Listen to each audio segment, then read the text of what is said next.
Boa noite a todos, a paz de Cristo. Uma alegria estar com vocês, uma alegria poder repartir do pão sagrado da palavra e servi-los na mesa do Senhor. Que tempo precioso. Eu não sei você, mas eu já queria largar tudo e ir para o quarto orar. Meu Deus. Tem hora que alguma coisa que a palavra de Deus vai produzindo dentro da gente, eu fico dentro de mim assim, eu vou voar. Eu vou voar. Vira para o irmão ao seu lado, faz a melhor cara de crente que você puder. Fala, papai vai te pegar de jeito esses dias. Glória a Deus. Glória a Deus. Glória a Jesus. Guto, muito obrigado por nos inspirar e nos ativar. Tem mais, Deus tem mais para nós. Amém? E quando a gente fala que tem mais, a gente tem que crer que é muito mais. Não é pouco mais, é muito mais. Muito feliz, pastor Janduí, acho que não fiz nada errado da última vez, para o senhor ter me chamado de novo, né? De poder voltar e estar com vocês e servi-los nesse tempo. Feliz por rever amigos queridos, né? O Guto, o Manuel, o Clóvis apareceu, o Jamal, velho companheiro de guerra. Fico até constrangido de pregar com o Jamal sentado, mas acho que eu não vou trocar de lugar não, vou pregar constrangido mesmo. E antes de compartilhar a palavra, eu só queria encorajar aqueles de vocês que têm fome para continuar crescendo no conhecimento da palavra de Deus, das coisas de Deus. Tem um texto de Provérbios que ele mexe muito comigo, Provérbios 18, verso 15, ele me motiva há muito tempo, espero que te ajude. A Bíblia diz: o coração do sábio adquire o conhecimento, e o ouvido dos sábios procura o saber. O conhecimento e o saber não vem por download gratuito, não vem por osmose, né? Esse negócio não funciona. Você tem que procurar, simplesmente tem que ir atrás, né? E além de toda a dedicação ao estudo da palavra, eu tenho sido muito enriquecido aprendendo também com outros por meio da literatura cristã. Eu acredito nessa ferramenta. Por conta disso, trouxemos aí 2 materiais que você pode adquirir aí no final da reunião. Não tem muita coisa, mas eu acredito que se você for rápido, dá para sair com algo. Há alguns anos atrás, acho que foi em 2021, Kelly, minha esposa Kelly e eu publicamos juntos esse livro, Como Flechas, Preparando e Projetando os Filhos para o Propósito Divino. Um manual bíblico sobre criação de filhos, com uma ênfase em encaminhá-los a viver o destino profético. Eu sempre digo, né, a maioria dos crentes, não escrevemos esse livro pensando só nos que já são pais. Aqueles vocês solteiros que ainda estão orando para casar. Você que está naquele versículo, eis que estou à porta e bato. Se alguém ouvir a minha voz e abrir a porta, né? Porque eu digo para a moçada da nossa igreja que a melhor hora de se preparar para o casamento é antes de casar, não depois. Melhor hora de se preparar para criar filhos é antes de tê-los, não depois, né? Então a gente tem que correr à frente e não atrás. E você também, que os anos já foram passando, você já migrou para outro versículo, que é o do desespero, que vem a mim, de modo nenhum lançarei fora. Já está aceitando qualquer coisa, né? Para você também. Então quero encorajar vocês. Um dos ensinos mais preciosos que temos a oferecer ao corpo de Cristo está nesse livro. E a publicação mais recente, quando eu estive aqui ano passado, estava terminando de escrever esse aqui, A Cultura do Jejum. Aliás, preguei sobre a importância do jejum, né? O papel que ele terá nessa preparação final de um grande mover, de uma grande colheita. E nós temos dentro do livro o acesso gratuito a um curso online, que resume todo o livro. Cada um dos 12 capítulos viraram 12 aulas, e nesse curso tem também muitas conversas práticas com o médico que tem me acompanhado nos últimos anos em muitos jejuns prolongados, né? A gente tem no livro, Deus me deu uma palavra no final de 21, antes do início do ano passado, que eu deveria estudar sobre jejum como eu nunca fiz na minha vida. E eu decidi revisar não só os textos bíblicos, a teologia, a história, mas a fisiologia do jejum. E a gente tem dado muita orientação prática. Só o que você vai economizar em comida já vale o investimento do livro. Sem sombra de dúvida, não tem como você perder com isso. Então fica aí o encorajamento para que vocês façam o investimento no final. Glória a Deus, glória a Jesus. Vocês estão prontos para um pouco mais? Antes de compartilhar a palavra que eu tenho para repartir com vocês, eu sinto algo vindo muito forte no meu espírito. Talvez não sirva para uma pessoa só. Muitas vezes nós analisamos ter ou não ter fé só na perspectiva dos extremos. Olhamos para aquela pessoa que não tem nada de fé, olhamos para aquela pessoa que tem toda a fé possível. E não imaginamos que muitas vezes tem gente transitando aqui no meio. Ele nem é o incrédulo total, mas também não é o crédulo total.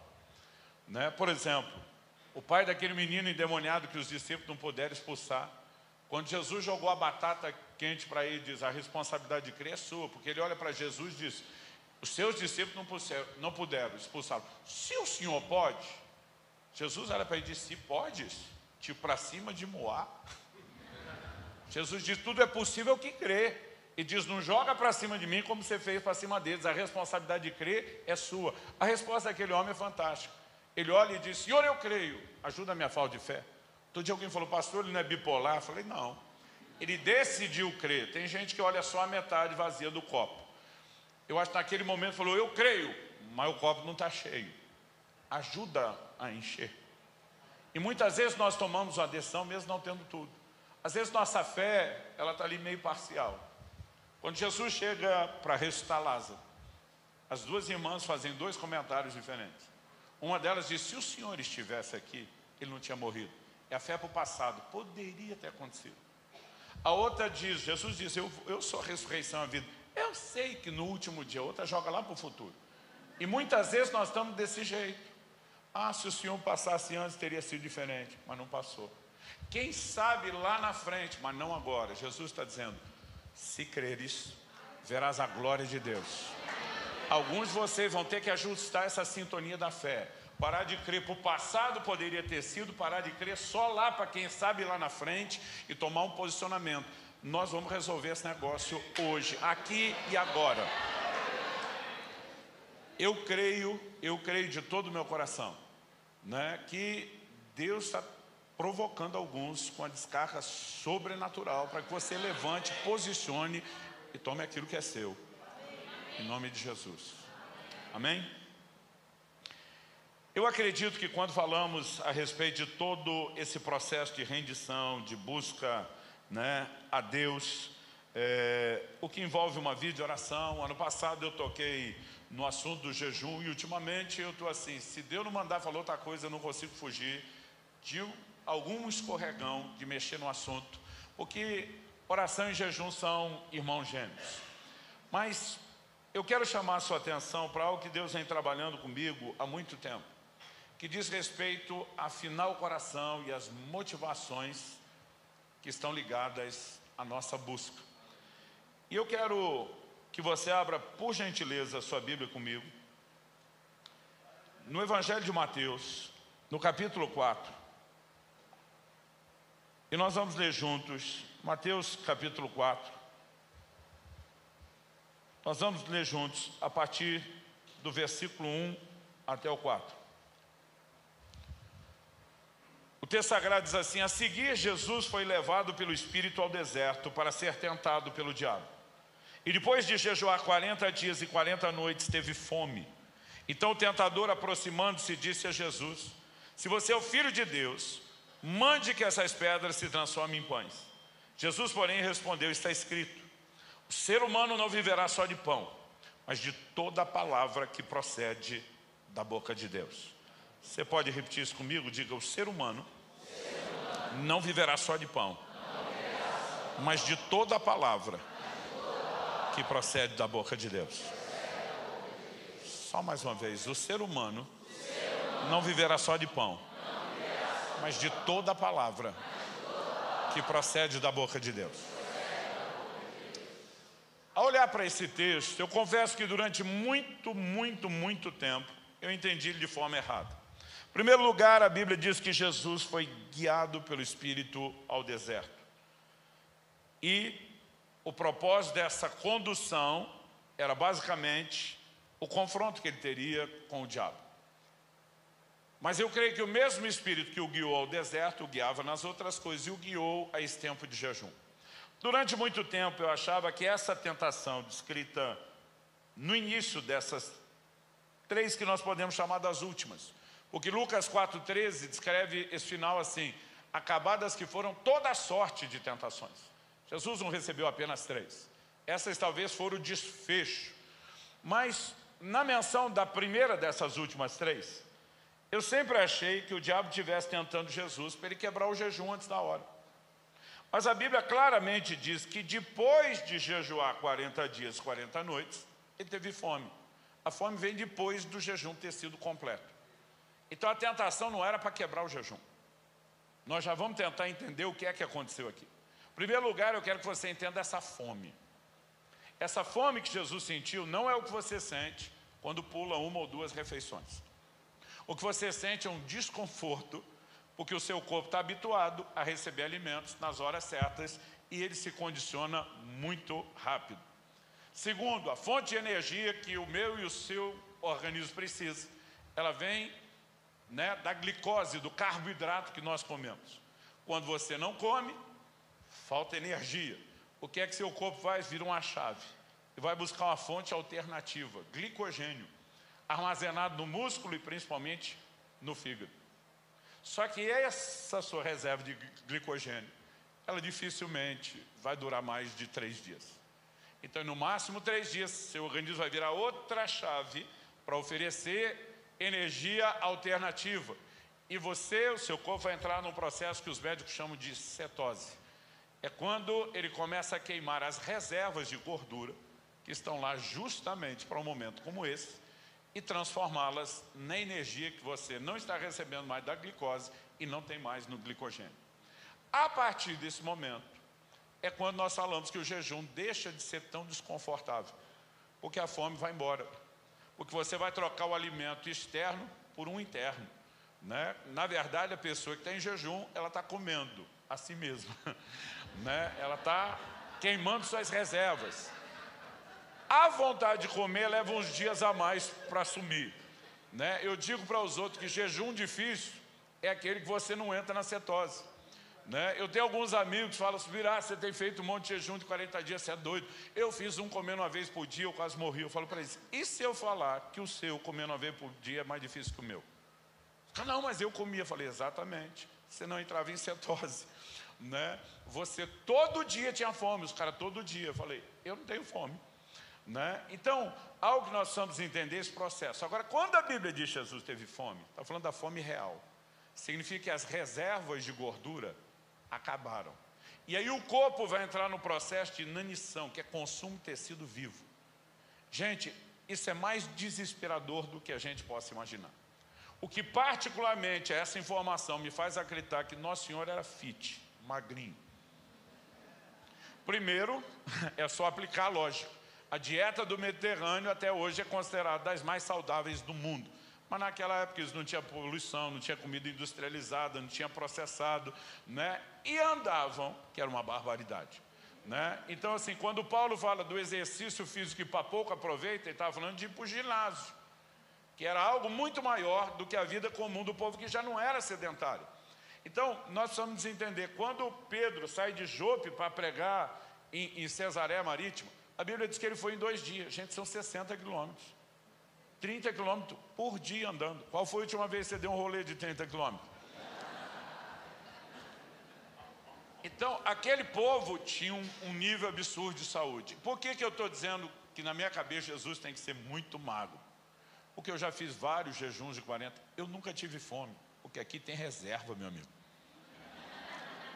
Então, para ele ter tido fome, ele realmente deveria ser assim, bem enxuto, muito pouca gordura no corpo, para o estoque ter durado, acabado com os 40 dias. Então, no momento que ele encerra o jejum, e ele está de fato no limite, qual é a tentação de Satanás? Não é sobre comer ou não comer, é o meio de acesso rápido à comida.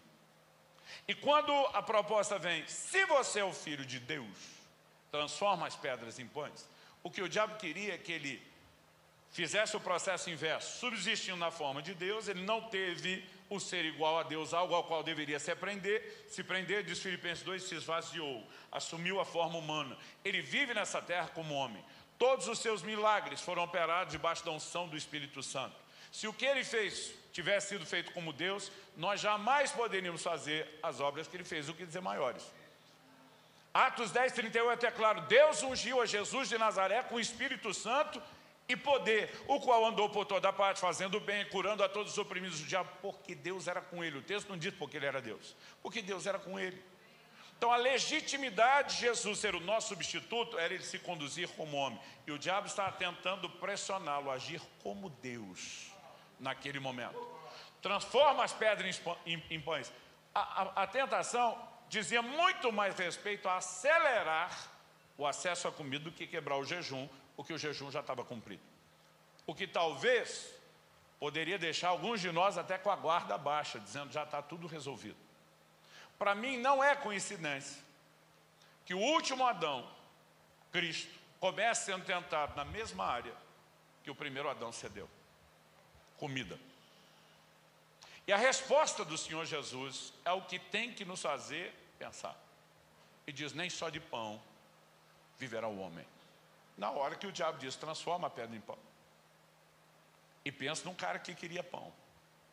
Pensa num corpo que estava gritando por glicose, por energia.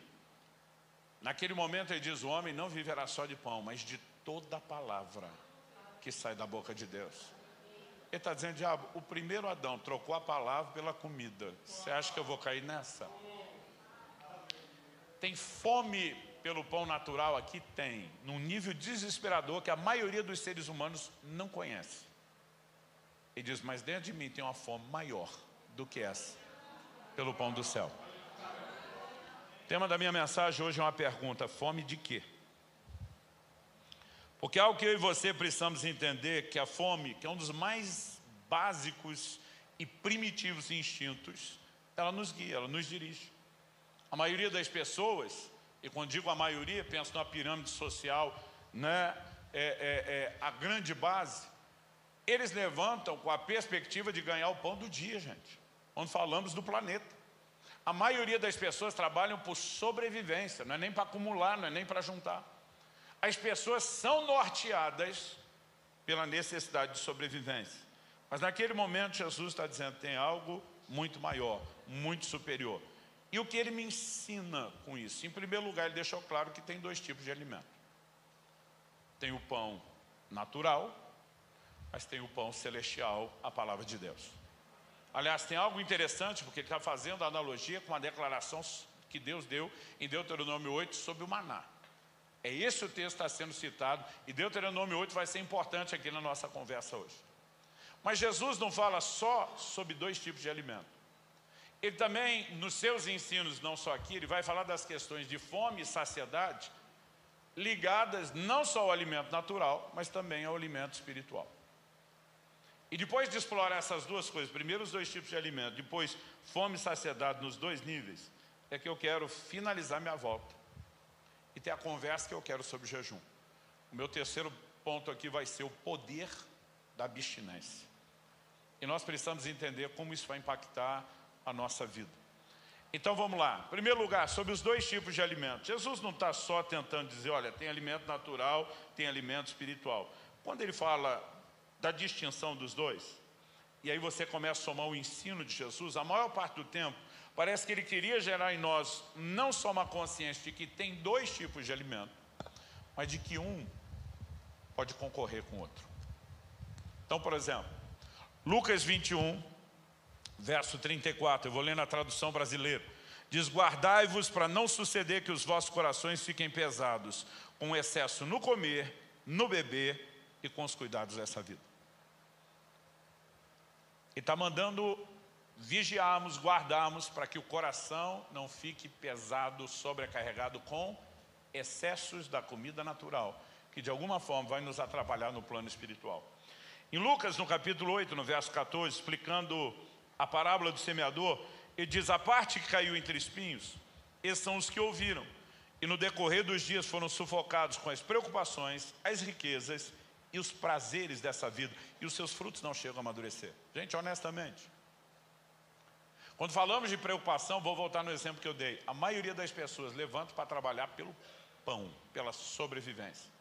Não dá para falar de preocupações na vida da maioria das pessoas e não colocar o elemento comida. Aqueles que venceram o nível das preocupações e estão agora ganhando mais do que o que precisam para comer, eles já entraram na segunda dimensão, riquezas. Mas a terceira, todo mundo, o pobre e o rico, vão desfrutar. É o que a Bíblia fala dos prazeres da vida. E entre eles, a comida sempre está lá. Desde os primórdios da humanidade, não tem festa que não seja regada a comida, bebida e música. E nós precisamos entender que em pelo menos duas diretamente, uma indiretamente, dessas menções do que Jesus falou, que tem o poder de sufocar a palavra, gente. O pão celeste. Os espinhos que crescem, eles sufocam a ação da palavra. Duas delas estão diretamente relacionadas, não com a comida em si, mas com a forma como nós nos relacionamos com ela. O que me chama também a atenção nas declarações de Jesus, é quando em João, no capítulo 4, cansado da viagem, ele para em Sicar, uma aldeia dos samaritanos, junto ao poço de Jacó. E ele começa a conversar com a mulher, enquanto os discípulos foram à cidade fazer o quê? Comprar comida. Era a hora do pit stop, descansar. O senhor está cansado, ele precisa de descanso para o corpo, mas eles precisam refazer as energias, e eles foram atrás de comida. Ali o senhor encontra aquela mulher e começa a ministrá-la. Quando os discípulos chegam, eles interrompem Jesus. João 4, de 31 a 34, diz assim, enquanto isso os discípulos pediam a Jesus, dizendo, mestre, coma. Mas ele lhes disse, tenho para comer uma comida que vocês não conhecem. Então os discípulos começaram a dizer entre si, será que alguém lhe trouxe algo para comer? Jesus declarou, a minha comida consiste em fazer a vontade daquele que me enviou e realizar a sua obra. Gente, quando ele chega e fala, mestre, coma, sabe o que eles estão falando? Em outras palavras, nas entrelinhas, precisa perder tempo com essa mulher, que o senhor tem coisa mais importante para fazer. Coma. Isso vem primeiro.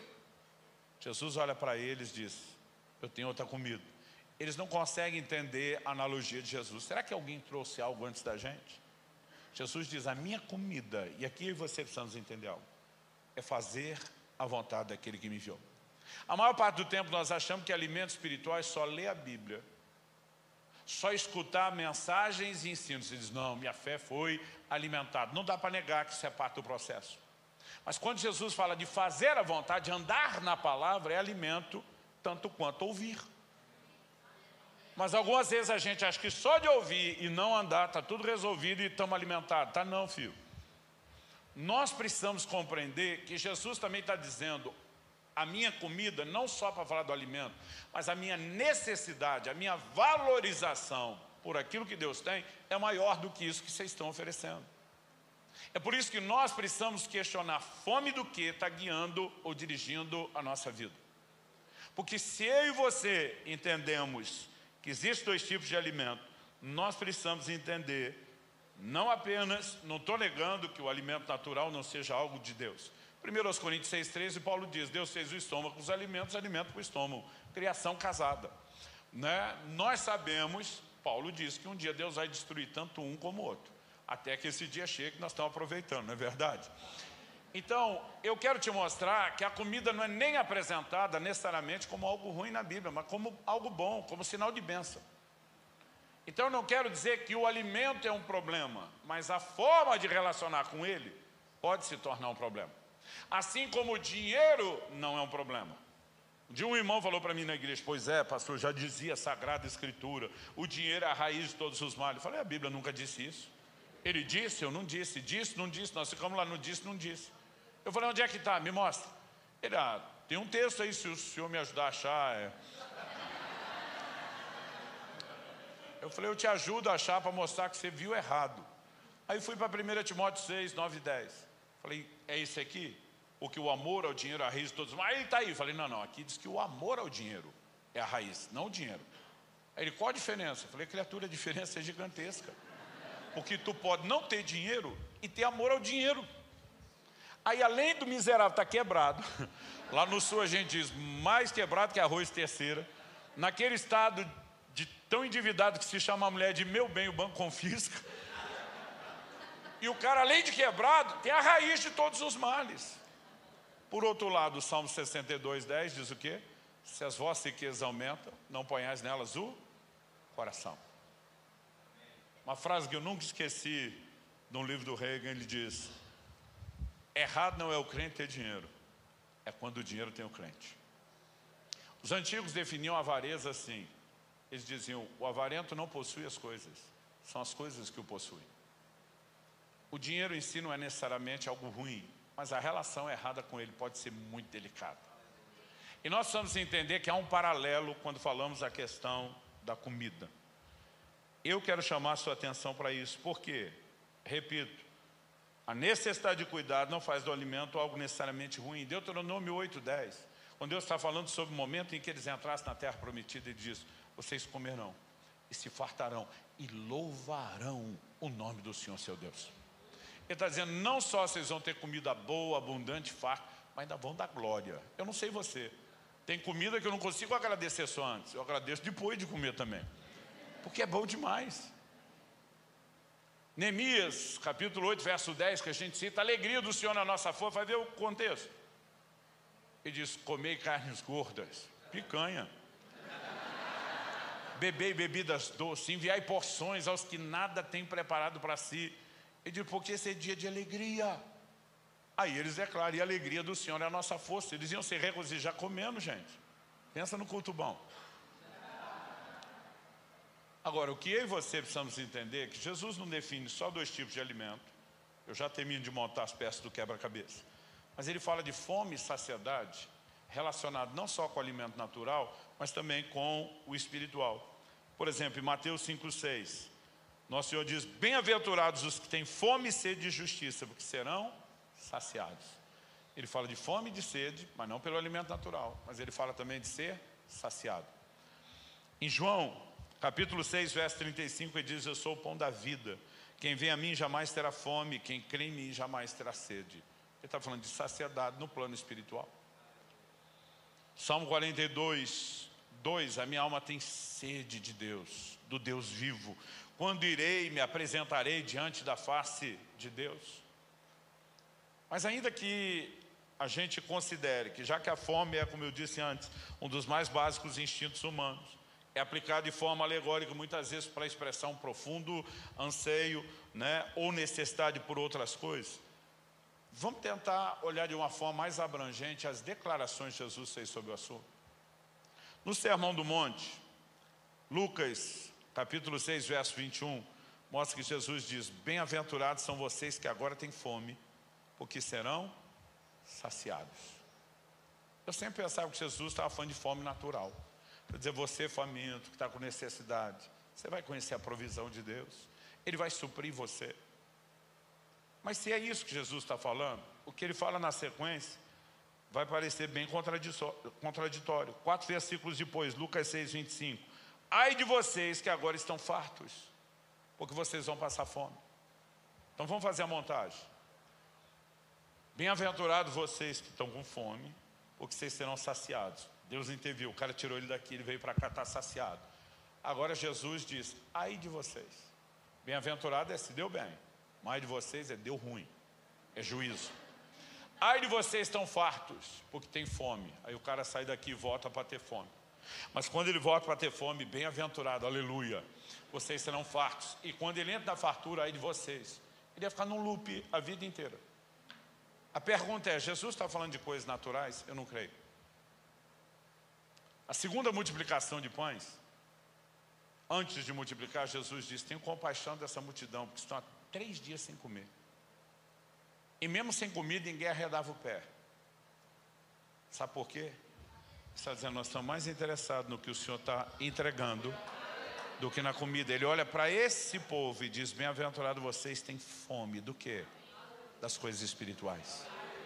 Vocês serão saciados. Mas quando ele diz, ai de vocês estão fartos, do que ele está falando?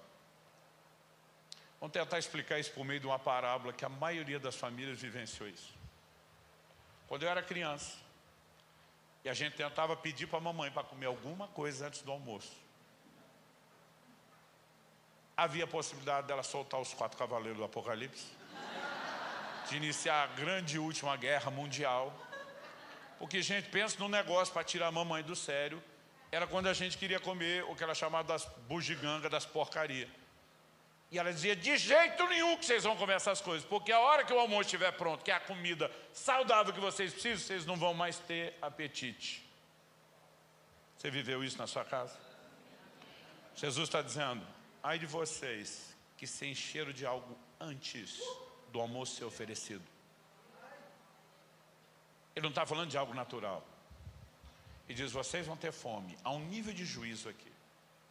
A pergunta é, o que pode estar trazendo uma falsa sensação de saciedade que nos impede de ter a verdadeira saciedade? Não dá para ignorar isso olhando o ensino de Jesus. Porque a fartura natural pode contribuir com indiferença espiritual. Me ouça com atenção, eu não estou falando contra a provisão abundante de Deus. Estou falando da forma errada de relacionar com aquilo que Deus disponibiliza. Então me ouça agora, por gentileza, sem resistência. Em Deuteronômio 8:10 nós citamos, Deus diz, vocês comerão, se fartarão, louvarão o nome do Senhor seu Deus. No 11, o versículo seguinte, a continuação, e eu vou citar muito Deuteronômio 8 aqui, do 11 ao 14, Deus diz assim, tenham o cuidado de não se esquecer do Senhor seu Deus, deixando de cumprir os seus mandamentos, seus juízos, seus estatutos que hoje lhes ordeno.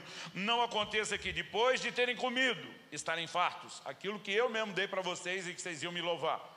Depois de terem comido e estarem fartos, depois de haverem edificado boas casas e morado nelas, depois de se multiplicar o seu gado e os seus rebanhos, aumentar a sua prata e o seu ouro, e ser abundante tudo que vocês têm, se eleve o seu coração, e vocês se esqueçam do Senhor seu Deus, que os tirou da terra do Egito, da casa da servidão. Deus está dizendo, as bênçãos que eu vou derramar, podem roubar vocês de mim. Isso não significa que eu não queira dar. Isso não significa que eu não vá disponibilizá-las, mas eu não posso deixar de adverti-los. Já desse um irmão da nossa igreja falou assim para mim, pastor, bendita aquela época de uma igreja sem globalização. Eu falei, como é que é? Ele falou, pastor, eu sou de uma época que a gente só ouvia o pastor da gente na igreja da gente.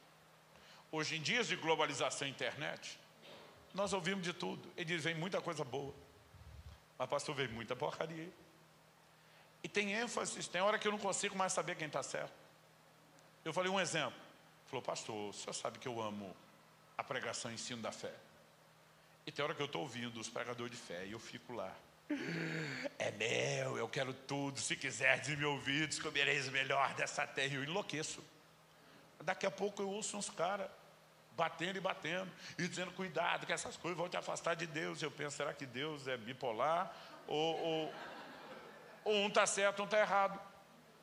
Eu falei, na sua opinião, quem está certo, quem está errado? Eu falei, eu acho que os dois estão certos, os dois estão errados. Ele falou, como assim? Eu falei, os dois estão certos por pegarem porções bíblicas.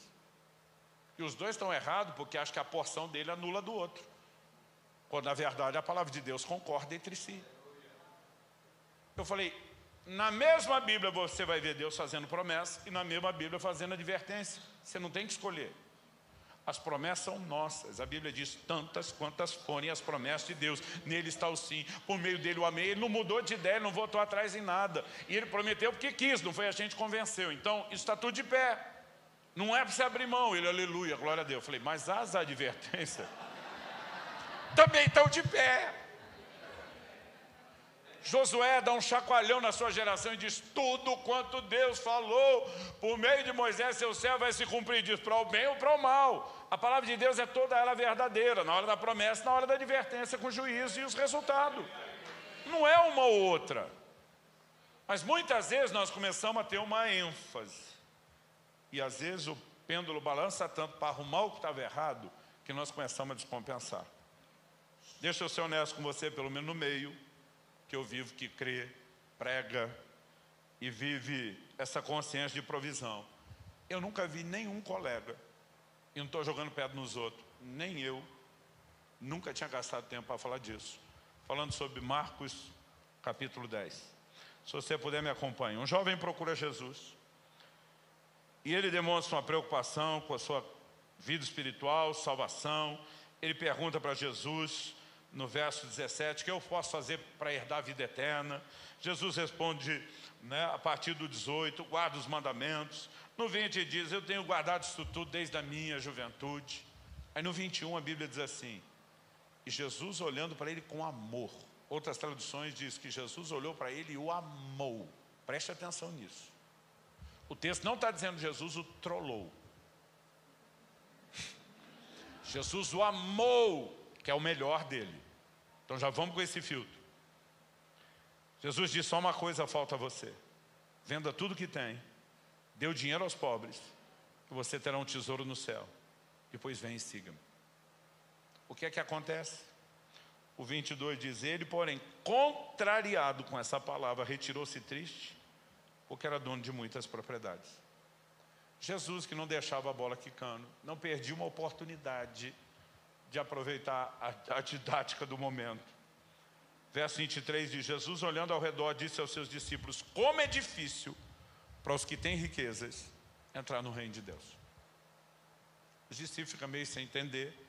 Verso 24 explica, os discípulos estranharam essas palavras, mas Jesus insistiu em dizer-lhes, filhos, como é difícil entrar no reino de Deus. É mais fácil um camelo passar pelo fundo de uma agulha do que um rico entrar no reino de Deus.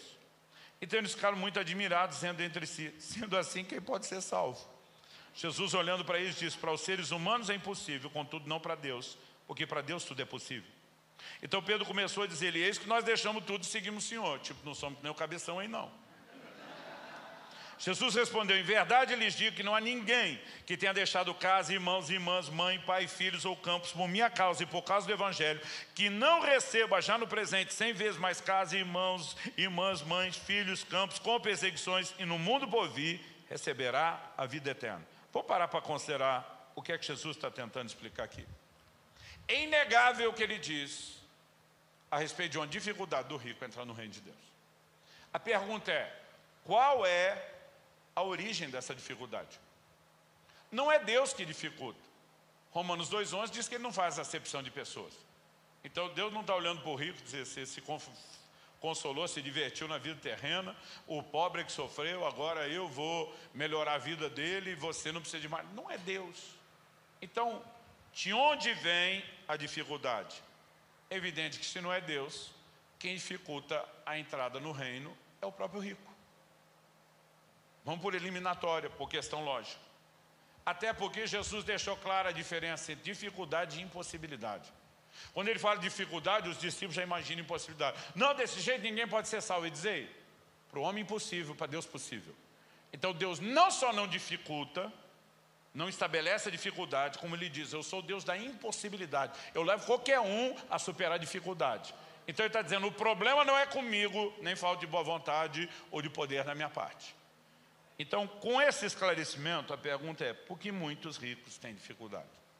Vamos voltar na parábola de querer comer antes do almoço. Porque eles se empanturraram e encheram tanto a sua alma com tantas coisas, a ponto de perder o interesse por aquilo que traria a verdadeira saciedade. Em Lucas 12:19, Jesus falando daquela parábola do rico insensato, que diz assim, então direi a minha alma, você tem depósitos, bens para muitos anos, come, bebe, regala. Direi a minha alma. O que o rico está enchendo, satisfazendo? Sua alma. Aqui eu e você começamos a entender qual é a conversa final. Por que Jesus diz, em verdade vos digo que ninguém aqui tenha deixado tudo, que não receba já no presente mais coisas, com perseguições do mundo por vir a vida eterna. Jesus está falando de uma salvação que é merecimento? Se você pagou o preço da renúncia, se garantiu? Não, isso seria contraditório à nossa doutrina.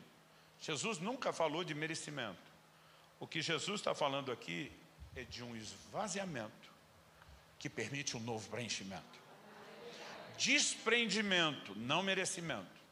Porque o esvaziamento do desprendimento é o que nos permite ficar pronto e conectado para receber aquilo que Deus tem. Quem está acompanhando? Não estou aqui para tentar tirar a sua fé nas bênçãos que Deus tem para você. Mas nós precisamos ajustar um termostato interior nosso. Nós precisamos regular algumas coisas, porque a Bíblia diz que Noé plantou uma vinha, e colher o seu fruto. Quando você só lê isso, não parece muita coisa. Mas para os povos antigos do Oriente, mesmo antes de ser definido a história do povo hebreu, era comum que na época de colheita eles celebravam as suas divindades. Quem conhecia e temia a Deus como Noé, obviamente celebrava a Deus. Os outros pagãos celebravam seus ídolos. O negócio era tão forte culturalmente falando, que Deus estabeleceu a festa de Pentecoste, as leis da colheita, como iriam celebrá-lo. Então pressupõe-se pela lei cultural da época, plantou, colheu, vai ter celebração à divindade. Impossível não deduzir que Noé não estava grato a Deus. Mas na hora de festar diante do Deus que o abençoou, a Bíblia diz que Noé se embriagou. O que ele tinha plantado? Uma vinha. O que ele se embriagou? O fruto da bênção que o próprio Deus havia lhe dado. Há 15 anos atrás, quando Deus começou a falar comigo sobre essa questão de colocá-lo num lugar diferente de tudo, eu lembro do dia que ele me disse: muitos de vocês têm se embriagado com as minhas bênçãos. Alguns se embriagaram com bênçãos materiais, outros com realizações profissionais, e diz outros de vocês com conquistas ministeriais, inclusive você, ele me falou. Eu não sabia para onde correr. Porque muitas vezes nós podemos nos empolgar mais do que deveria. Isso não faz da bênção algo errado, porque Deus não faz nada errado. Mas isso faz da nossa relação com aquilo algo que tem que ser questionado. Quem está entendendo? E por que precisamos alinhar o coração? Para não ser privado daquilo. Então tem crente orando: não, Deus, nem me dê isso para eu não pecar. Não, Deus não quer não te dar para não pecar. Ele quer mudar você, para você usufruir o que Ele tem, sem pecar e aproveitando o que tem de melhor. Mas nós também não podemos imaginar que porque isso é bom, que não venha mesclar de alguns riscos se nós não amadurecemos no processo. Dito isso, eu vou para onde eu quero. Qual é o poder da abstinência? Deuteronômio 8, que é justamente o texto que Jesus cita na resposta a Satanás, quando lemos Mateus capítulo 4. Capítulo 8, Deuteronômio, versos 2 e 3. Advertência: lembre-se de todo o caminho pelo qual o Senhor seu Deus os guiou no deserto, durante esses 40 anos, para humilhar vocês, para pôr vocês à prova, para saber o que estava no coração de vocês, se guardariam ou não os seus mandamentos. Ele humilhou vocês, preste atenção na palavra humilhou. Ele os deixou passar fome, preste atenção no passar fome. Ele os sustentou com maná, outra ênfase, que vocês não conheciam, nem os pais de vocês conheciam. Para quê? Para que um indicativo de propósito. O que ele fez tudo? Humilhou, deixou passar fome e deu maná. Para que vocês compreendessem que o ser humano não viverá só de pão, mas de tudo o que procede da boca de Deus. Para que vocês compreendessem, Deus está dizendo: eu tenho um recurso didático que tem um poder que vocês não têm noção. Que para gerar em vocês a compreensão de que o homem não vive só do pão natural, mas do celestial, alguns processos funcionam como elemento didático. E antes de falar do maná, que é o grande ponto aqui, o texto está dizendo que Deus humilhou e fez passar fome. Agora, pegando a ideia de humilhar e passar fome, Levítico 16 nos mostra que no dia da expiação, chamado Yom Kippur, uma vez ao ano, Deus disse assim: vocês vão afligir a alma. E quem não afligir a alma será eliminado do povo. O que era afligir a alma? Não era algo sentimental. Porque como é que você vai avaliar se alguém afligiu ou não? No livro de Jeremias e depois no de Atos, nós vemos que esse dia é chamado de o dia do jejum. Porque afligir a alma era sinônimo de jejum. Davi diz: eu humilhava a minha alma com jejum, Salmo 35, 5. Curioso é que o jejum está ligado não só com humilhação, mas com fome. E é o contexto do que Jesus está vivendo na hora que ele vai buscar exatamente esse texto. Eu e você precisamos entender que há um paralelo para nós hoje. Jejuar não deveria ser feito com a mentalidade errada que muitos têm feito. A igreja, de uma forma geral, foi perdendo a cultura do jejum. Um reduto forte que manteve foi o meio pentecostal. Mas nesse meio, nós começamos a ver as pessoas jejuando por mérito. Não, você tem que pagar o preço, tem que fazer por merecer. Gente, isso é contrário à doutrina. Eu não estou dizendo que eu e você não precisamos de alguns níveis de renúncia para avançar no processo, mas não é. Eu conheço pregador que ele é assim, não jejuar, Deus não vai usá-lo. Aí você tem outros que vão para o extremo. Não, jejum é mérito. Eu digo não, eles estão fazendo por mérito, jejum não é mérito. Mas a turma está fazendo errado. Eu digo, então você faça certo. Jesus diz, quando jejuar, não faça como os hipócritas. Não é porque alguém está fazendo a coisa certa do jeito errado que você para de fazer o certo. Então vamos fazer do jeito certo. Então, jogando fora uma ideia errada de mérito, o que é que você precisamos entender e resgatar sobre o jejum? O jejum tem um poder de lidar conosco e nos ajudar a compreender algumas coisas. Aqui eu quero que você entenda, comer não é errado, o alimento é visto como bênção, e na Bíblia alimento não é só para sustento, é para deleite. Quando falamos da provisão, Deus também normalmente não quer mandar só o que a gente precisa. Aliás, a Bíblia diz o que antes de converter roubava, agora trabalha fazendo com as mãos o que é justo para que tenha o suficiente para si e socorrer o necessitado. Tem crente orando para Deus dar o que ele precisa. Se Deus der só o que você precisa, você não pode fazer nada por ninguém. Então você precisa de mais do que o que você precisa para transbordar na vida de outros. Então provisão financeira também deveria ser abundante. E podemos falar de outros níveis de deleite. Quando Deus cria o primeiro casal e bota lá no Éden, vamos pensar em Adão e Eva antes da queda, eles tinham plena comunhão com Deus, gente. Plena. E o Salmo 16:11 diz, na tua presença, a plenitude de alegria, e a tua destra, delícias perpetuamente. Mas mesmo eu tendo plena comunhão com Deus e o mais profundo e poderoso nível de alegria, Deus olha para o homem e fala, eu não tenho problema que você tenha outros tipos de alegria. E Deus diz, vocês podem comer de todas as árvores do jardim. Gente, se o alimento fosse só para subsistência, Deus podia ter feito um fruto só, com a mesma cor, com o mesmo sabor, com o mesmo cheiro. E o resto da vida a gente só ia repetir aquilo, com todos os nutrientes, não precisava nem comer outra coisa. Mas ele caprichou. Ele fez todo tipo de cor, de sabor, de cheiro, de textura, frutas sazonais.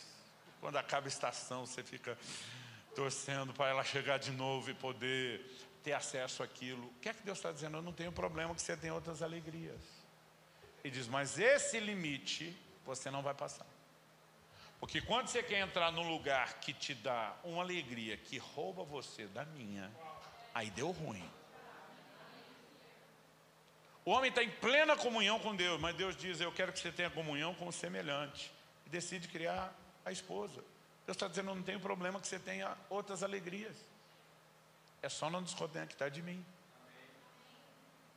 Então mesmo quando falamos do casamento, o sexo que é a tribulação para o solteiro, para se resguardar, é presente e deleite de Deus para os casados que tinham que estar vivendo em avivamento dessa área. Paulo diz em 1 Coríntios 7 que tem que ter avivamento, é para o fogo ficar aceso mesmo. Agora, preste atenção, todas essas coisas que são listas para o crente, há momentos em que nós precisamos dar uma pausa nelas. Não porque elas são erradas, mas porque uma consciência demasiada delas nos rouba a consciência de algo mais sublime e elevado. Então preste atenção. Jejum, na Bíblia, a palavra traduzida como jejuar, nestil. Ne é um prefixo de negação. Estil é comer. Então a palavra jejuar significa não comer. Eu estou dizendo isso porque no nosso tempo jejum, a palavra jejum virou sinônimo de abstinência.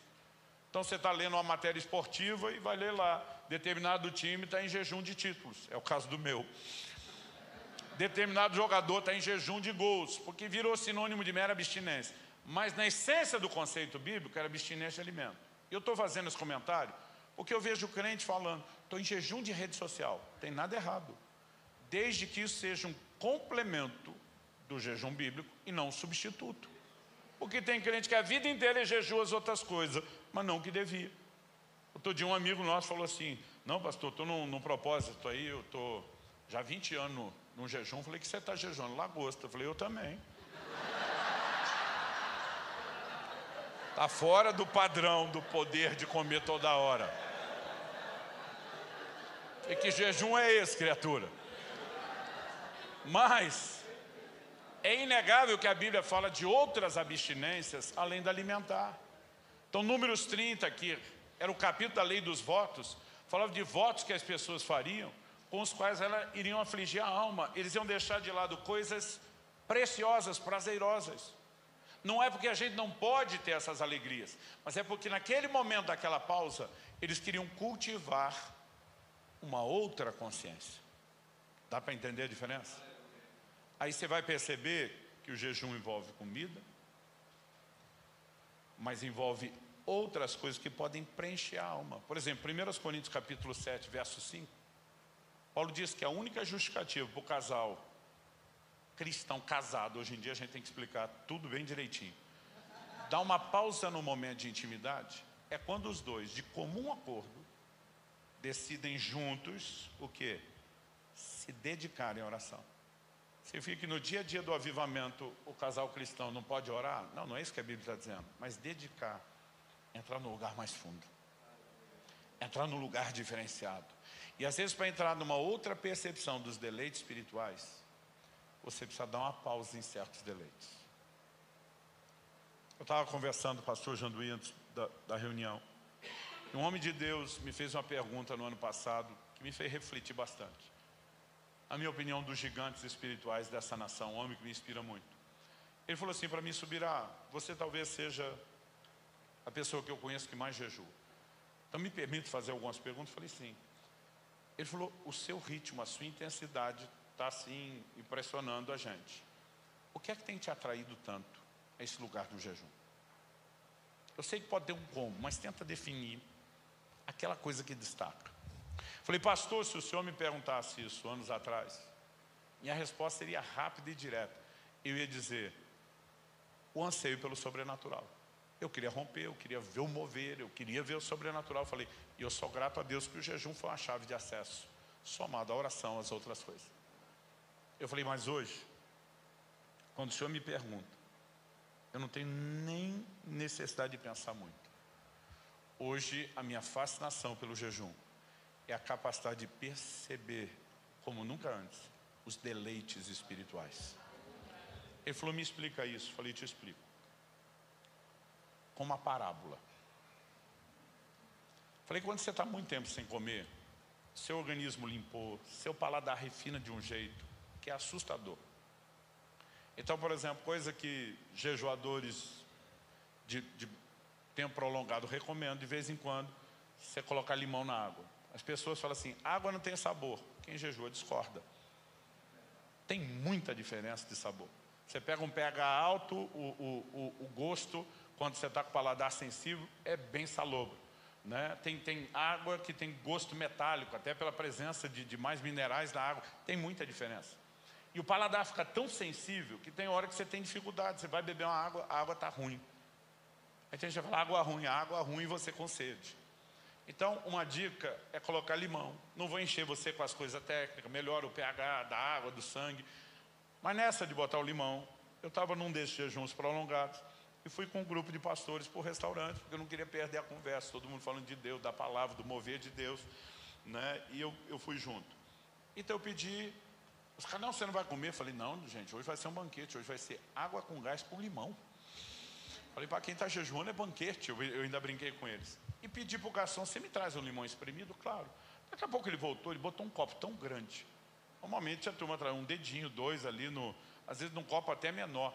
Mas um copo tão cheio de limão, eu olhei aquilo e pensei: ele errou. Ele entendeu errado. Ele deve ter achado que eu pedi uma limonada, porque era muito limão. Então eu peguei, dei uma bicadinha e provei. Eu achei aquilo tão doce. Falei: amigo, você entendeu errado, eu só queria um limão espremido, não uma limonada. Ele falou: não, isso aí é limão espremido. Eu falei: não, isso aqui está doce. Ele falou: de jeito nenhum. Eu vi o cara da cozinha espremer os limões. Isso é limão puro. Eu provei de novo, falei: está doce. O cara: não pode. O pastor do outro lado da mesa na minha frente passou a mão no copo: deixa eu provar. Quando ele provou, ele fez uma cara de azedo, falou: pelo amor de Deus, Subirá, isso é limão puro, não tem nada de doce. Eu pensei: eu estou ficando louco. Peguei de novo, bebi: está doce. Ele pegou, bebeu de novo: está azedo. No fim, todo mundo entrou no tiratema, eu quase fiquei sem limão. E todo mundo queria provar. E todo mundo fazia a mesma cara de azedo. Demorou para cair a ficha e eu lembrar. Falei, é o meu paladar que está percebendo a frutose do limão, o doce do limão, que ninguém mais percebe. Então, por exemplo, café sem açúcar, que todo mundo reclama que é amargo, fica tão doce, quando você está jejuando muito tempo, que, por exemplo, para mim, chega a ficar enjoativo. Aí, eu falei, pastor, agora imagina eu nesse estado, e uns dias depois, eu estou num outro grupo, e quando termina o almoço, um dos pastores pega uma salada de fruta, e ele começa a encher aquilo de leite condensado. Eu falei, pastor, eu queria voar por cima da mesa no pescoço dele. Eu queria gritar com ele, não precisa colocar essa desgraça do leite condensado, a fruta é doce. Mas eu lembrei que durante muito tempo eu botava a desgraça do leite condensado. Porque quando você está consumindo muito açúcar, você perde a capacidade de perceber. E depois, quando você para, e depois do corpo passar a limpeza, você consegue perceber o doce, que a maioria está lá, mas a maioria não está percebendo. Quando eu terminei a história, já estava balançando a cabeça, tipo, entendi. Falei, pastor, a coisa mais empolgante para mim tem sido a capacidade de perceber os deleites espirituais. Eu digo, isso tudo sempre esteve aqui? E eu é que não percebia? Qual é o poder da abstinência? Essa pausa em coisas que enchem a nossa alma e não são necessariamente ilícitas nem pecaminosas. Elas às vezes nos dão a capacidade de restaurar o paladar e a percepção de coisas mais elevadas. Quem está acompanhando? Agora, quando esse processo começa a acontecer, a oração deixa de ser um peso, uma obrigação, uma determinação. E você começa a dizer, eu não preciso de outra coisa além disso. Eu já vi crente orando para Deus dizendo, se o Senhor não me der uma casa nova, eu não vou ser feliz.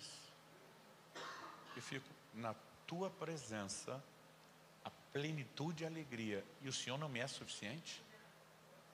O que o homem consegue trocar as alegrias? Não é consciente, mas ele está tão saturado dessas bugigangas, dessas porcarias que come antes do almoço, que quando chega aqui, ele perdeu a capacidade de perceber e de ser atraído. E qual o problema? O problema que nós muitas vezes não entendemos é que há uma moeda no reino de Deus. Pastor, moeda. O senhor está falando de transação financeira? Sim. Isaías 55, verso 1. Ah, todos vocês têm sede, venham às águas. E vocês não têm dinheiro, venham, comprem e comam. Sim, venham e comprem. Sem dinheiro e sem preço, vinho e leite. Vocês não têm dinheiro, ele não está dizendo venha para pegar de graça no 0800 na faixa. Ele diz, vem comprar, mas não tem dinheiro. Ele diz, pois é, sem dinheiro, sem preço, mas vai comprar. Como é que você compra sem dinheiro? Na carta à igreja de Laodiceia, o Senhor diz, vocês se acham grandes coisas? Vou dizer, qual é o rótulo que eu estou dando para você? Miserável, pobre. Depois de chamar de miserável e pobre, ele diz, mas aconselho que de mim compre ouro refinado pelo fogo, vestes brancas para que te vista, colírio para encher os seus olhos. Mas se é pobre e miserável, compra com o quê? Não é com dinheiro, a moeda é outra. Qual é a moeda? Quem tem sede, vem e beba. Quem tem fome, vem buscar alimento. A moeda no reino, um tempo atrás eu chamava de fome, hoje eu diria, é o interesse. É por isso que você vai ver Jesus dizendo para os apóstolos no sentido de pregar o evangelho. Não deem pérolas aos porcos. Não tem interesse, não vai ter acesso. Isaías 44, 3, derramaria água sobre o sedento. Para quem que Deus vai dar água? Para quem valoriza a água, para quem vai aproveitá-la, para quem não vai desperdiçá-la. Agora, se nós somos a geração da bênção, da provisão de tudo isso, intoxicado com essas coisas, que começamos a perder o interesse nele, onde é que nós vamos com toda essa bênção? O resultado é ficar sem ela? Não, o resultado é desintoxicar o propósito para poder aproveitar isso, sem comprometer aquilo. Então me entenda, é muito fácil a gente transitar entre extremos. Alguns anos atrás, eu acho que isso foi 2012, se eu tiver errado, 2011. Um dia eu estava orando, foi 2012. Eu lembro que eu tinha 39 anos. E eu falei para minha esposa, falei, meu amor, eu já vou te avisar já, 11 anos antes, que até meus 50 anos de idade eu vou comprar uma Harley Davidson. Ela falou, por quê? Eu falei, não sei, todos meus amigos vão chegando nos 50 a comprar Harley, deve ter um motivo. Já vou me programar para isso, vou botar no planejamento financeiro. Ela olhou para mim e falou, por que esperar até os 50? Por que não com 40? Eu falei, mulher, tu é de Deus, hein? Eu fui precoce em outras coisas, eu posso ser na motinho também. E a gente riu daquilo, porque era uma conversa sem nenhum plano, nenhum propósito, ficou nisso. Só que uns dias depois eu estava orando e o Espírito Santo falou comigo, você tem sacrificado mais do que eu te pedi. Eu quero que você viva mais. Eu falei, como é que é? Ele diz, viva mais. Você está sacrificando muito mais do que eu pedi. Eu falei, pera. O senhor está falando das coisas naturais. Estou com crédito. Aí já sei o que eu quero. Lembrei da conversa com a minha esposa. Falei, então me dê uma motona. Não motinha, motona. Mas tem que ser dessas custom, ajeitada, grande. E falei que venha com ela um seguro, porque eu não, seguro celestial. Que eu não tenho mais idade para ficar caindo, trombando, batendo. Eu falei, mas não me dê o dinheiro, me dê a moto. Porque se o senhor der o dinheiro, vai para missões. Eu não tenho nem coragem de gastar nisso. Mas se o senhor der a moto, eu vou ficar tranquilo. Passa um tempo, um estranho que eu não conhecia da nossa igreja me procura e diz, eu não sei o que o senhor andou falando com Deus, mas Deus mandou eu te dar uma moto.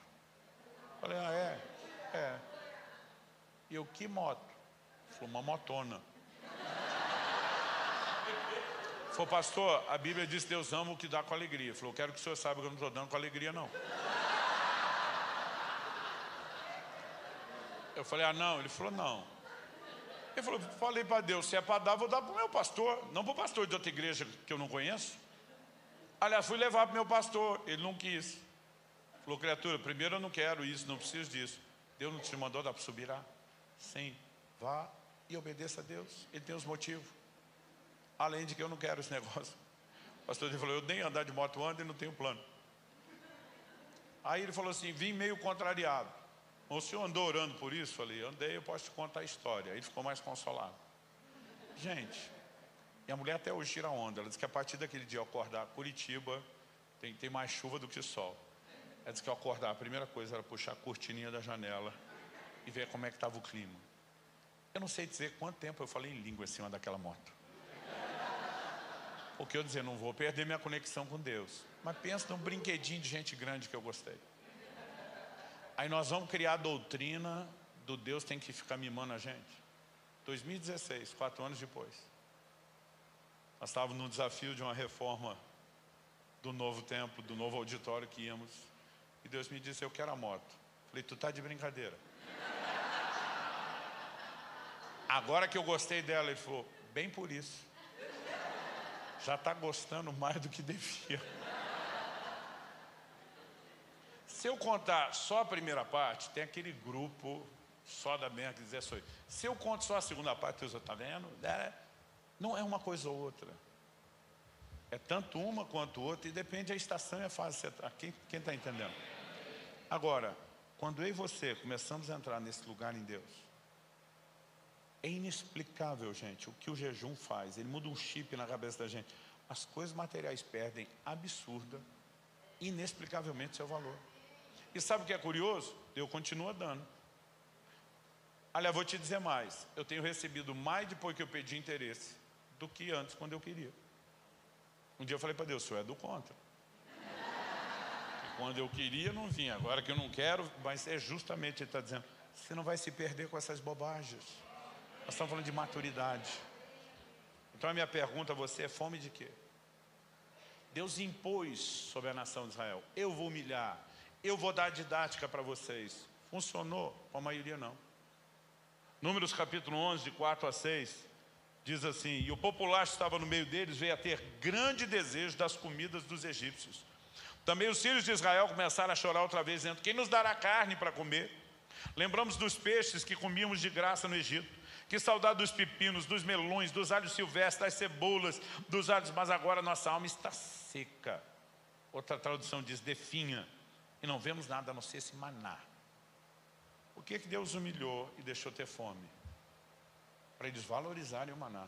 Entender que não é só daquilo que o homem vive, mas desse outro plano. Agora, o texto diz que eles olham e eles estão enfastiados de maná, querendo voltar para aquilo.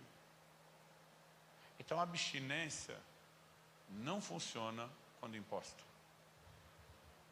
É por isso que não adianta impor. Outro dia alguém falou: pastor, quais são as regras do jejum? Eu falei: a regra é que não tem regra. Jesus não definiu a periodicidade, não definiu o tipo do jejum, não definiu, duração. Porque quanto mais espontâneo isso é, melhor. Então no Velho Testamento ninguém era obrigado a fazer voto, mas quando Deus regulamentou os votos, Ele está dizendo: eu espero que vocês façam, mas vai fazer quando quiser, se quiser, do jeito que quiser, mas eu espero que vocês façam. Porque nesse momento que nós começamos a dar essas pausas e vamos desintoxicando a nossa alma, a capacidade de percebê-lo em níveis diferenciados começa a surgir. Quem está entendendo? Eu creio que nós seremos atraídos por Deus a um tempo e a um lugar de realmente entrar nesse profundo interesse de quem Ele é e do que Ele tem. Durante muito tempo eu estava um texto de Amós 8:11, fora do contexto. Eis que vem dias, diz o Senhor, em que enviarei fome sobre a terra.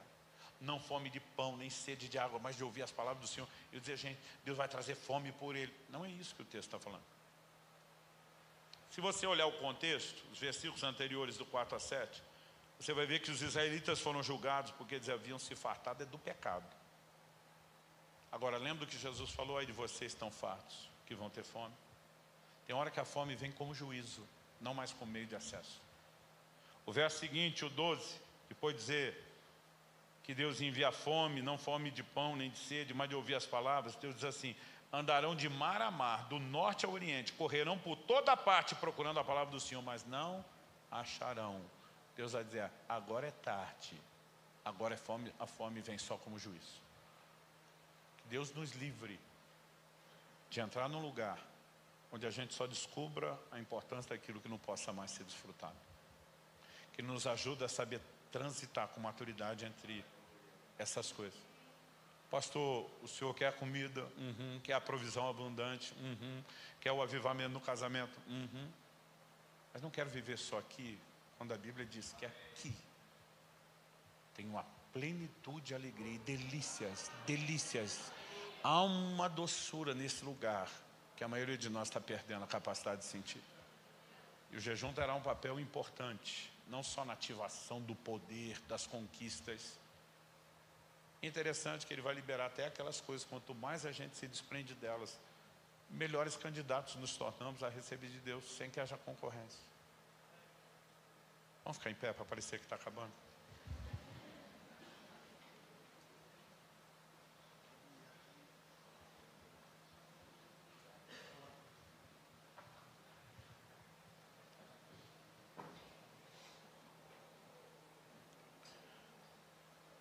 Não me entenda mal. Eu tenho passado a vida inteira obcecado pelo sobrenatural, pelo mover de Deus. O homem foi criado para viver nesse lugar. Ele é satisfeito quando entra nesse lugar. Sabe alguma linha fina entre você ficar só no lugar da bênção e você, além disso, sem descartar nada disso, entrar no lugar onde você desfruta melhor o abençoador?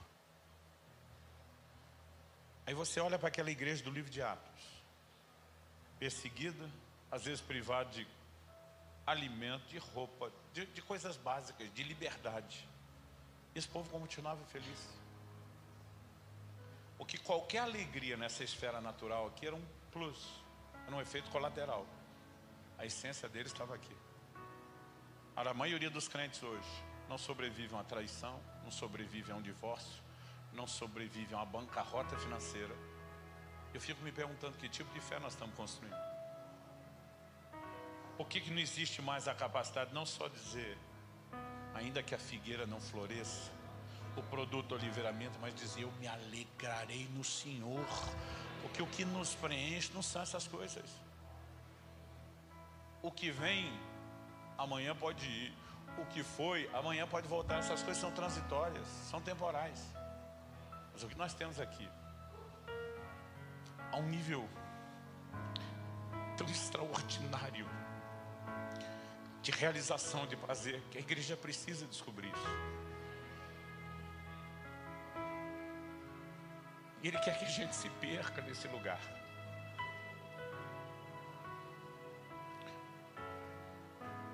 Onde Ele vai se tornando tão atraente, tão fascinante, que as outras coisas perdem o valor. Completei 50 anos de idade, em dezembro do ano passado. E sim, eu me dei a Harley, um dia antes. A esposa falou, tá feliz? Eu falei, não. Ela falou, como é que é? Isso é a moto do seu sonho. Eu falei, isso é só uma moto. Eu falei, eu estou na crise do Eclesiastes, tudo é vaidade. Não condeno. Estou tentando manter tudo que eu de vez em quando falo para Deus. O Senhor me mandou viver mais, lembra? Eu fico tentando até me justificar. Eu falei, Kelly, eu estou em crise. Ela falou, qual a crise? Eu falei, amor, teve coisas que a gente quis a vida inteira e não podia. E nós estamos vivendo um momento de tanta colheita, que hoje eu posso tudo que eu queria, mas não quero mais. E sabe, é curioso isso. Porque houve uma fase na minha vida que muitas conquistas não eram algo só espiritual. Tinha algo muito de encher a alma, de realizar, de sentir importância naquilo. Gente, eu não sei explicar o que tem acontecido. Eu estou me lixando, eu não preciso de realização nenhuma. Eu tenho tudo aqui. E de repente você olha e diz, beleza, essa é a hora que quando o dinheiro e a provisão vem, ele vira servo e não senhor na sua vida. A Bíblia fala de gente escravas dos prazeres. Era o estado que nós estávamos. Só que aí Timóteo fala de um outro nível, que já não é mais o não crente escravo do prazer. Ele fala de gente que tem se tornado mais amigos dos prazeres do que amigos de Deus. Para ele dizer amigo de Deus, ele não está mais falando do ímpio, gente. O ímpio está em inimizade com Deus. Ele nos amou quando éramos seus inimigos. Agora é gente que já saiu da escravidão dos prazeres, conheceu a Deus em intimidade, por isso é bem legal, mas com o tempo ele diz, apesar de não ser escravo, ainda gosto mais disso do que daquilo. Está mais amigo de cá do que de lá. E nós estamos esperando um avivamento se manifestar. O nosso coração ainda está muito dividido. Deus quer integralidade de nós. Tem uma hora que você entra nesse lugar, uma semana e pouco atrás. Eu chamei o rapaz do nosso ministério que trabalha gravando e editando nossos vídeos. Começamos uma série nova no YouTube chamada Fundamentos Doutrinários. Eu tenho material gravado quase até o fim do ano, mas eu estava adiantando, falei, bora, vamos pregar fogo. Aí ele senta na minha frente, falei, só deixa eu ajustar um negocinho aqui. E eu fiquei ali, eu achei que eram uns 15 minutos. Talvez 20. Olhei para ele e falei, pronto, vamos gravar. Ele deu um sorrisinho diferente. Falei, o que foi? Ele, não, nada. Rapaz, muito educado, gentil. Eu falei, o que foi? Não, nada, pastor, desculpa. Eu falei, o que foi? Ele falou, você viu que horas são? Olhei no relógio, 5 horas. Ele chegou para gravar às 2. Aquele pedido meu, espera um pouquinho, foi antes das 2:30. Mais de 2h30 se passaram. Eu não sei te explicar o que aconteceu. Parecia aqueles filmes dos Transformers. Um carro, o negócio começou a abrir. E Deus me trouxe uma revelação da palavra. Eu dizia, não. Eu não fiquei 2h30 nisso aqui. Ele falou, sim. E eu aqui sentado te olhando. Para mim foi 2h30. Eu falei, para mim foi 15 minutos. E de repente você começa a dizer, cara, que prazer é esse? Que você perde a noção do resto. Eu li a Bíblia a vida inteira, mas o que eu venho sentindo dela ultimamente está bem mais doce. Eu preciso te encorajar. Eu não quero te oprimir, eu preciso te encorajar. Virão dias de rompimento. A igreja vai transicionar não só para um lugar de mais expressão de poder, de provisão, de milagres, mas gente,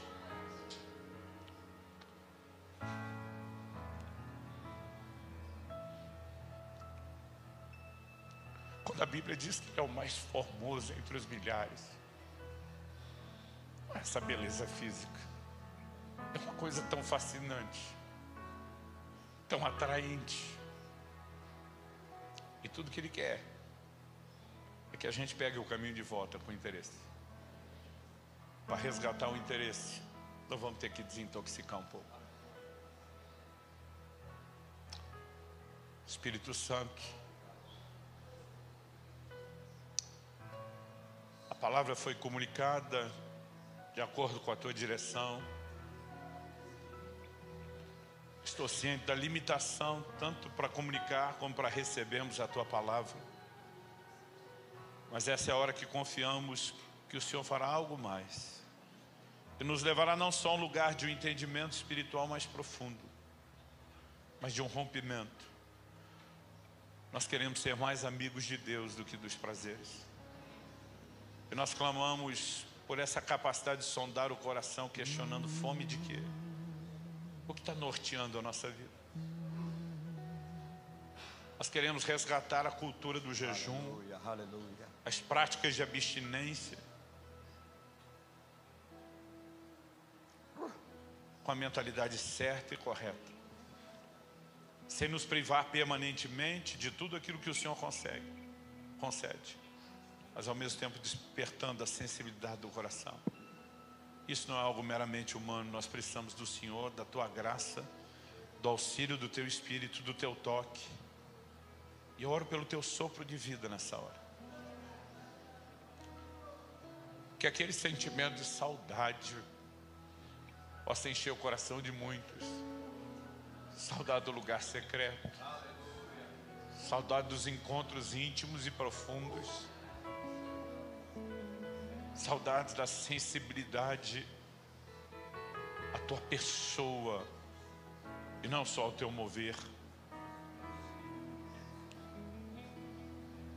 Fala com Deus do seu jeito, da sua maneira, com as suas palavras. Deixa que o Espírito Santo te envolva, te enche, te restaure, te renove.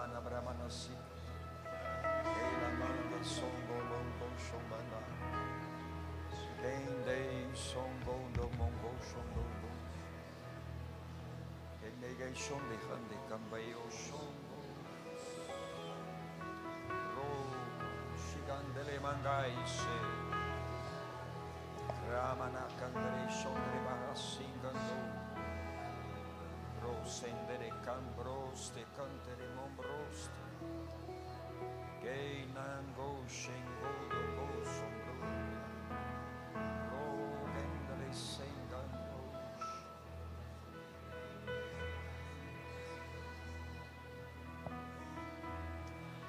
Abraça corra maesi, ombrosa manaye charabranda. Celebronde iriamo sia manaya celebro sikitiriabro era manaya soyela na yerondo embro sikiembra na yesula na ye runje monoyanda ya anjoye meana suyela maye alamanaye shandalaye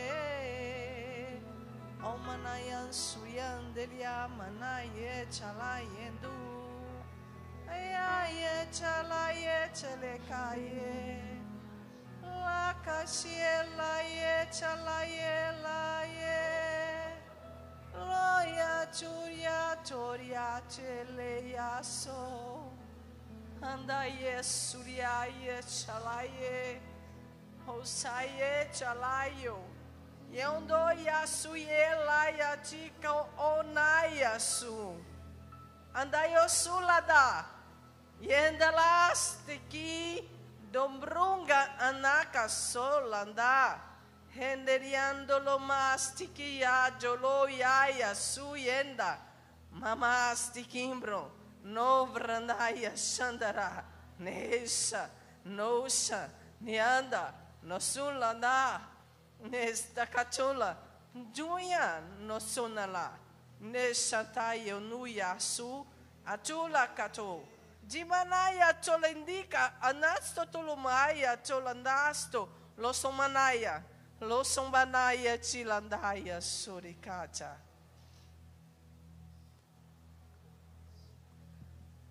No meu reino há delícias e prazeres, rios que fluem do trono, cheio de vida, cores.